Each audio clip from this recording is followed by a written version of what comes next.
un instant pour aller au Mali. On va dire ça comme ça. On va aller au Mali retrouver Tiken Jah qui nous attend au bout de fil. Tiken, bonjour.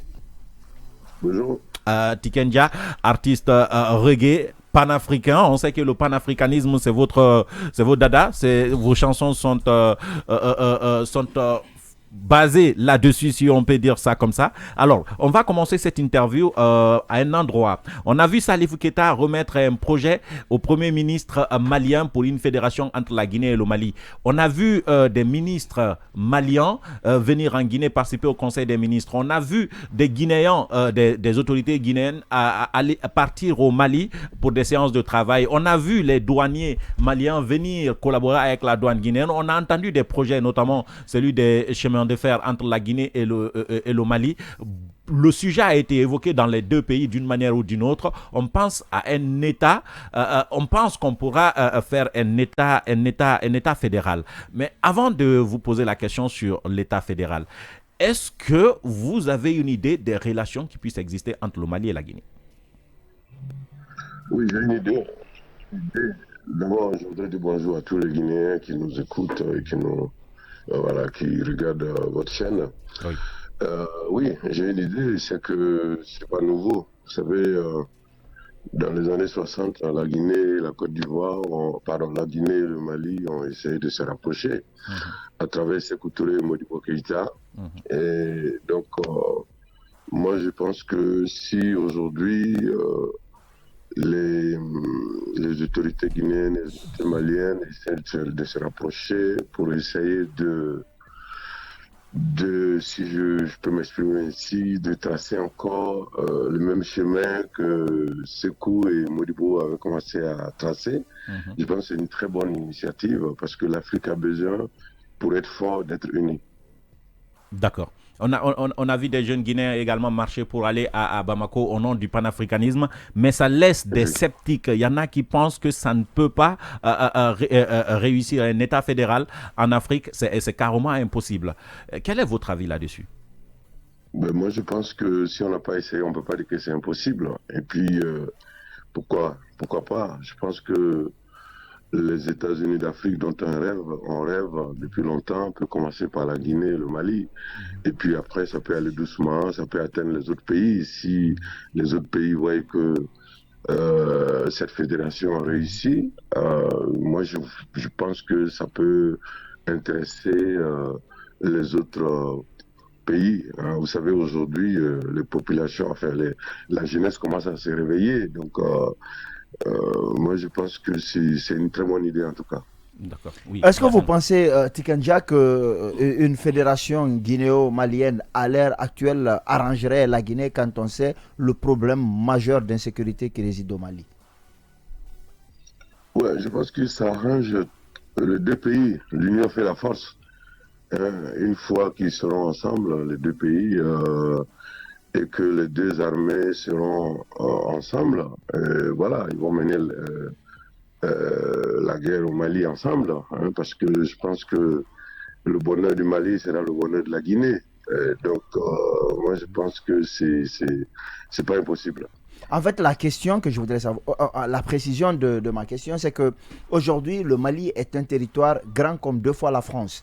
La Guinée est déjà présente sur le sol malien, militairement parlant. Et jusqu'à aujourd'hui, on voit que le Mali a des difficultés. C'est aussi dû au fait que c'est un État quasi-continent. Est-ce que vous pensez que rajouter encore 246 000 environ de kilomètres carrés sur cet État déjà qui est vaste ne pourrait pas envenimer davantage la situation quand on sait que les terroristes profèrent en intifada et tout?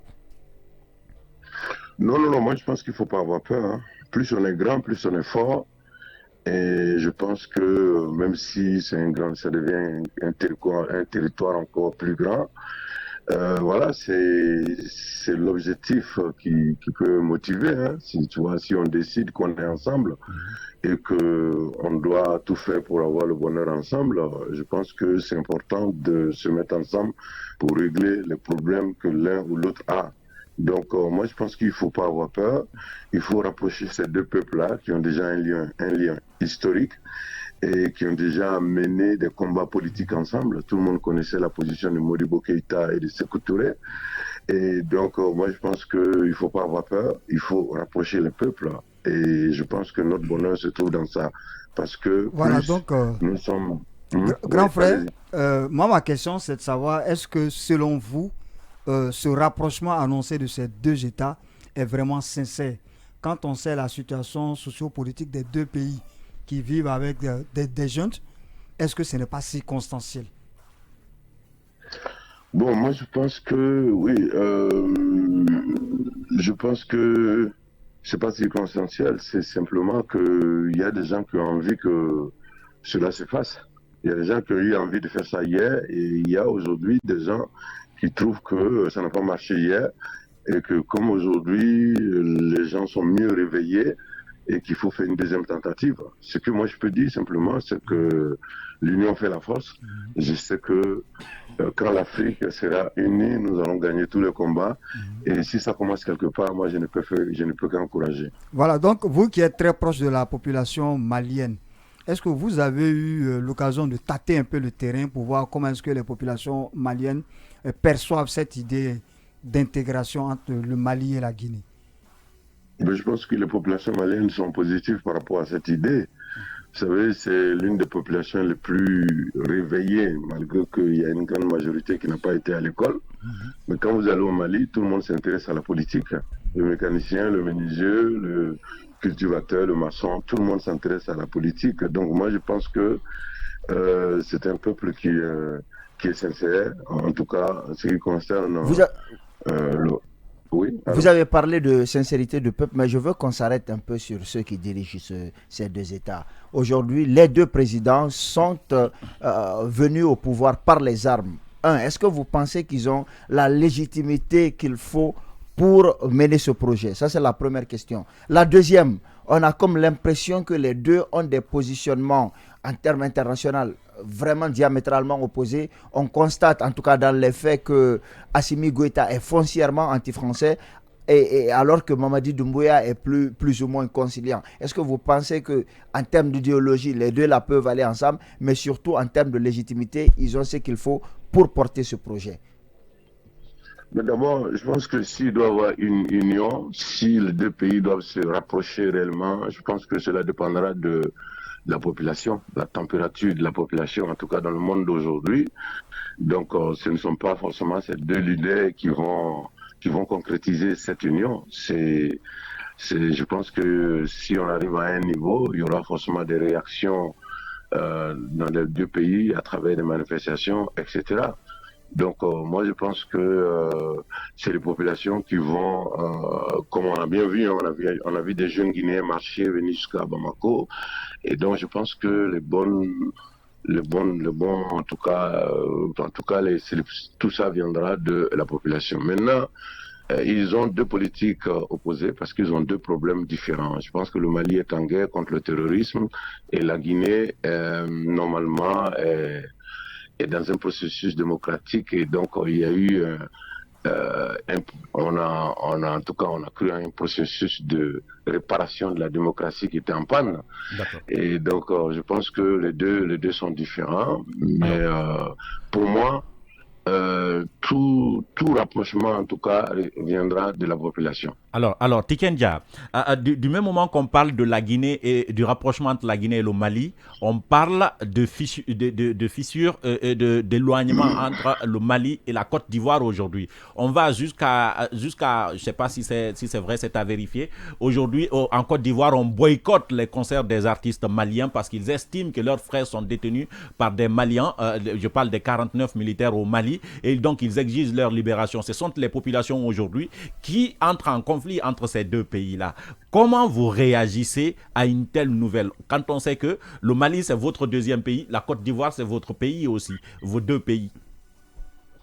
Ben, je trouve cette situation dommage parce que vous savez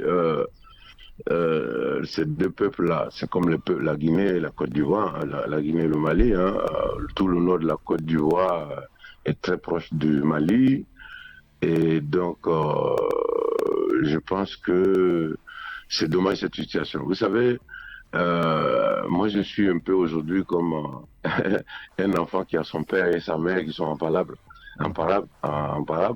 Et donc, quand vos parents sont imparables comme ça, en tout cas, chez nous, les Malinqués, je pense qu'on n'a pas le droit de parler dedans ou bien de mettre sa bouche dedans, comme on dit. Oui, oui, Mais, vas-y. Mais voilà. est-ce que encore une fois, Mais, sur ce fait, il faut hein, fustiger le comportement des hommes politiques, comme vous le faites souvent, en fait? Est-ce que c'est pour des intérêts politiques qui mais opposent les moi, je peuples? pense qu'il y a des calculs dans cette situation. Il y a des calculs. Je pense que les autorités maliennes veulent faire payer quelque part à Alassane Ouattara ses prises de position par rapport à l'embargo. Bon, il peut avoir ça, il peut avoir d'autres calculs aussi. Vous savez, eux, ils dorment pas la nuit, hein, ils font les calculs. C'est sûr. Donc, On va évoluer dans voilà. cette interview. Et, Allez-y, Mohamed. Oui, bonjour, bonjour, et donc, bonjour Tiken. Moi, sur un autre volet, c'est sur la transition, par exemple, en Guinée. Vous avez vu la transition depuis le 5 septembre et aujourd'hui, nous sommes à refondation avec beaucoup plus d'acquis au compte du CNRD, selon eux.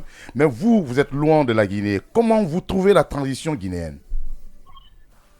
bon, moi, je crois que la Guinée, après toutes les péripéties qu'elle a connues, après tous les jeunes qui sont morts pendant les manifestations, après tout ce qui s'est passé, voilà, les nouvelles que j'entends ne sont pas bonnes parce que je vois que les mêmes problèmes existent.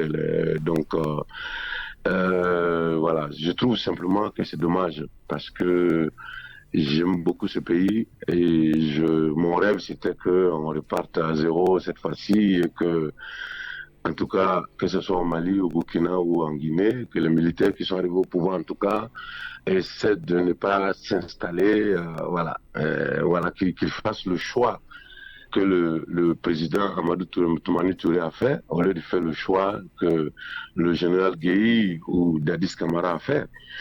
Et voilà, c'était ça mon souhait. Bon, malheureusement, j'entends encore que au niveau de la Guinée, il y a beaucoup de problèmes. C'est quelque Oui, chose qui m'attriste, justement. en fait. Et Voilà. l'un des problèmes, c'est, vous pouvez le savoir, parce que le FNDC, on sait, lors de leurs manifestations, vous avez fait des déclarations, je me rappelle en 2019, 2020. Aujourd'hui, officiellement, le FNDC est dissous en République de Guinée. Leur activité est considérée comme illégale, même si il y a une manifestation en vue. Vous qui êtes venu faire un concert pour la paix au début de la transition en Guinée, vous qui avez laissé nourrir des sentiments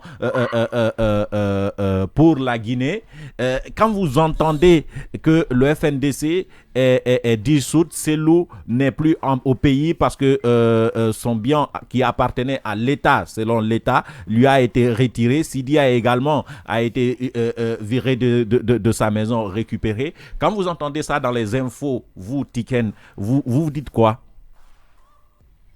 Bon, tout ça, c'est des reculs démocratiques que je déplore. Que je déplore parce que, voilà, comme je le dis, pour moi, une transition peut développer difficilement un pays. Parce que, voilà, la transition est venue pour faire une réparation, c'est-à-dire la bougie qui marche pas bien, la nettoyer, et puis nettoyer la bougie, enfin, refaire les réparations et partir. Ça, c'est, voilà, moi, c'est ce que, en tout cas, j'attends des différents gouvernements de transition, voilà, parce que nous sommes tous dans un processus de démocratisation de nos pays et quand il y a un stop comme ça, voilà, moi mon rêve en tout cas que ça soit réparé et qu'on reparte encore sur de nouvelles bases. Je pense que ce qui se passe aujourd'hui en Guinée, je constate que voilà, c'est un gros recul démocratique, le FNDC, tout ça. Et je pense aussi que tant que le FNDC sera en association avec les partis d'opposition qui luttent pour le pouvoir, il y aura toujours des petits problèmes. Et si c'était qu'il y avait une société civile qui se battait à part, donc vous pensez aujourd'hui que le problème, que le problème des FNDC, c'est d'être associé à des partis politiques en fait, c'est d'accepter le soutien? Non, pas du tout. Je ne pense pas, mais je dis simplement que ils vont être frappés avec le même bâton à chaque fois. C'est tout. Ils vont être frappés avec le même bâton à chaque fois. D'accord. Mais c'est normal que les démocrates se mettent ensemble pour lutter pour la démocratie. Ça, c'est pas Oui. C'est pas. Oui. Oui. Oui, vous êtes panafricain, on vous connaît déjà. Vous, généralement, quand ça ne va pas dans un pays, surtout de la sous-région, le Mali, la Côte d'Ivoire, la Guinée, vous êtes présent.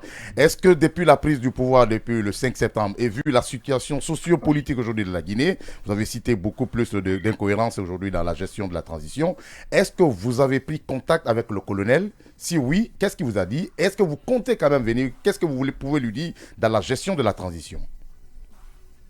Oh, je pense que la dernière fois que je suis passé, effectivement, pour le Conseil de la paix, j'ai dit un peu ce que je pensais de la situation au président Doumbouya, et je n'étais pas seul. Je pense que nous étions avec d'autres artistes. Et voilà, voilà, c'est la même chose que j'ai dit, hein, que je viens de dire. Moi, je souhaite simplement que, voilà, que les élections soient organisées dans 3 ans, ou voilà. Et puis, que les Guinéens choisissent leur président, et puis si le colonel veut revenir après, et en tant que fils de Guinéen, il a le droit, et je pense que en ce moment, il sera jugé par les Guinéens en fonction des actes qu'il a posés pendant la transition. Et donc, je pense que c'est toujours la même chose que je pense, et parce que tout ce que j'entends, essayer d'éliminer l'ancienne classe politique, tout ça, je pense que c'est difficile de faire ça par la force.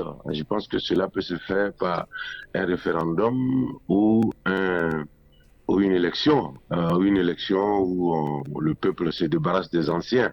C'est le même cas que nous avons en Côte d'Ivoire. Je pense que beaucoup d'Ivoiriens aimeraient que Henri Konan Bédié et Alassane Ouattara, Laurent Gbagbo. Laurent Ouattara et Laurent Gbagbo en tout cas se reposent. Mais ça va être compliqué de le faire en passant par l'Assemblée nationale. Alors, Tiken, question facile et directe. Est-ce que vous pensez aujourd'hui que le CNRD en Guinée est sur le bon chemin ou pas? Bon, moi je pense que je ne suis pas sur le terrain. Ça fait au moins 3 mois que je suis en tournée. J'ai pas tous les détails. Mais pour moi, tant que il y a des bruits, il y a des prisonniers, pour moi, tant qu'il y a des problèmes comme ça, pour moi, il y a problème. Il y a problème. Donc, ce que je souhaite. On va prendre l'avant-dernière question avant de vous laisser vous reposer. On sait que vous êtes en tournée, vous ne dormez pas beaucoup en ce moment. Voilà. Donc, avant-dernière question. Tiken Jah, il y a un son, Gouvernement 20 ans, que vous avez réadapté à un moment donné à la situation guinéenne avec fou. Alpha Condé est devenu fou. Quelle sera la suite? Est-ce qu'on peut s'attendre à un couplet pour Mamadi Doumbouya et son CNRD aussi? Écoutez, moi je ne décide pas ça. Je ne décide pas ça. Moi, c'est en tout cas, peut-être des artistes décident de prendre un stylo et une feuille pour écrire une chanson. Chez moi, ça ne fonctionne pas comme ça. Moi, ça vient selon l'inspiration. Et donc, si jamais il y a une chanson qui vient, effectivement, on ne sait jamais. Mais pour le moment, je pense, tout ce que je peux dire, c'est que je suis vraiment triste pour ce pays que j'aime beaucoup, qui a tout le potentiel. La Guinée est l'un des pays les plus riches de la sous-région. Et Sékou Touré a été l'un des présidents qui a moins volé. Il a peut-être fait d'autres choses, mais il n'a pas pris d'argent de la Guinée, etc. Donc, on considère qu'il y avait beaucoup de choses en place quand il est parti. Et malheureusement, ce pays la traîne aujourd'hui encore. Et je suis simplement triste. C'est tout ce que je peux dire. Et je souhaite simplement que le combat mené par les jeunes Guinéens qui sont morts, qui sont aujourd'hui dans les cimetières en Conakry, ils sont morts parce qu'ils voulaient la démocratie, parce qu'ils voulaient la liberté, parce qu'ils voulaient... Vraiment, dans vos interviews avec la CEDEAO, vous avez dit que la CEDEAO, que c'est l'association des présidents, soit entre guillemets bandits. Est-ce que vous croyez aujourd'hui à la CEDEAO dans les négociations qu'ils mènent aujourd'hui dans les différents pays en transition, notamment le Burkina, la Guinée et puis le Mali? Bon, je pense pas que j'ai dit que c'est l'association des chefs d'État bandits. Hein. Je dis simplement que c'est... J'ai dit entre guillemets. Hein. Voilà. On a vu le sens de ce que vous avez chanté. J'ai dit simplement que voilà, c'est une association des chefs d'État qui veulent protéger un peu, qui veulent protéger leur poste et qui On est plus en 2003 là. Qui veulent. Et donc c'est ce que j'ai dit, mais je pense que la CEDEAO, tout le monde sait qu'elle n'est plus crédible aujourd'hui. Hein. Je pense que même les dirigeants savent que la CEDEAO n'est plus crédible. Je pense qu'il faut réformer la CEDEAO. Il faut se Il faut même réadapter. changer. Oui, Il faut même- allez-y, parlez. il faut, hein? Oui, dernière question.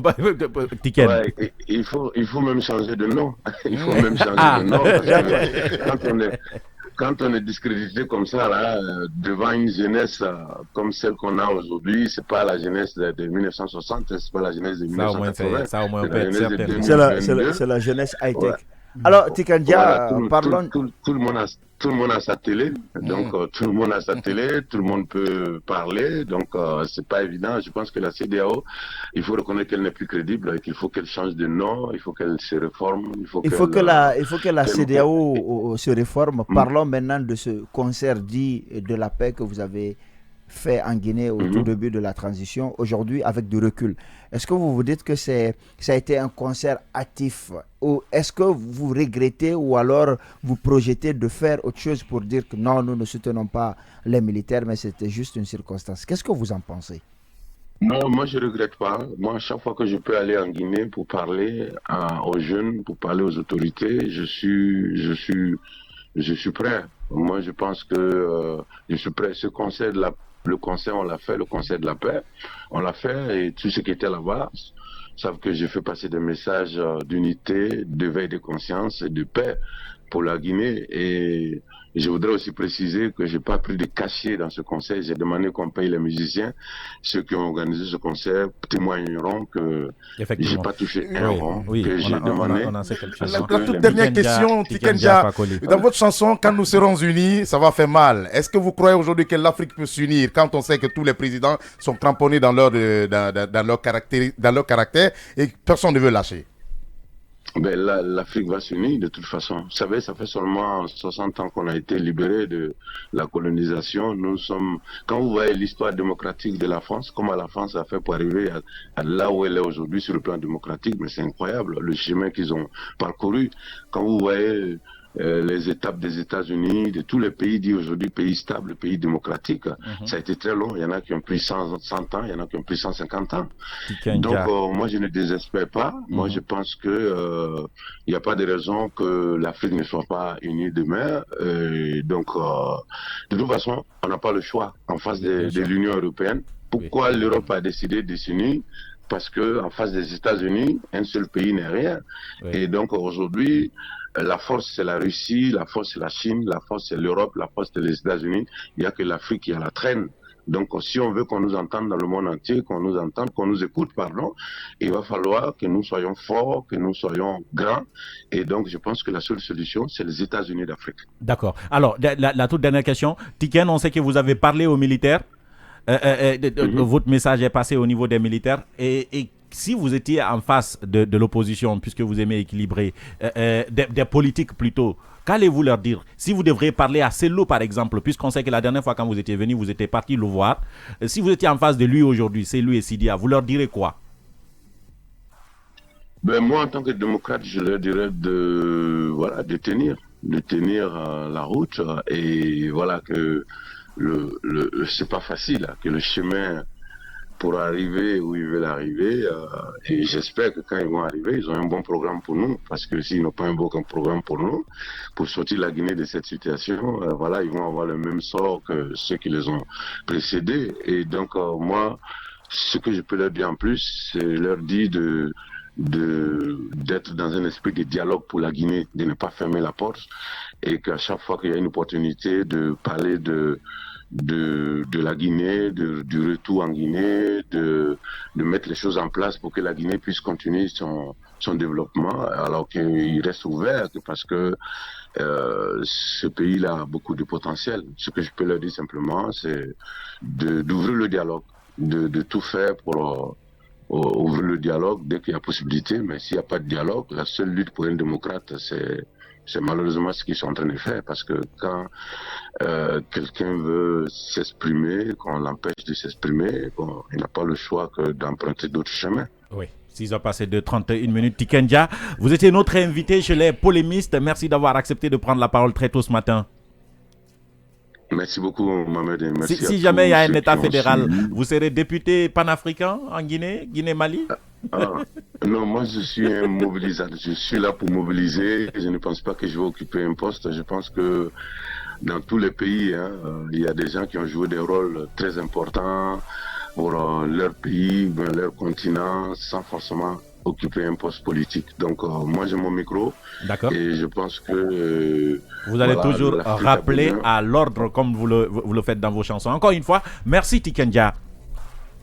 C'est moi qui vous remercie. On reste toujours dans la Guinée du colonel Mamadi Doumbouya, juste après cette transition.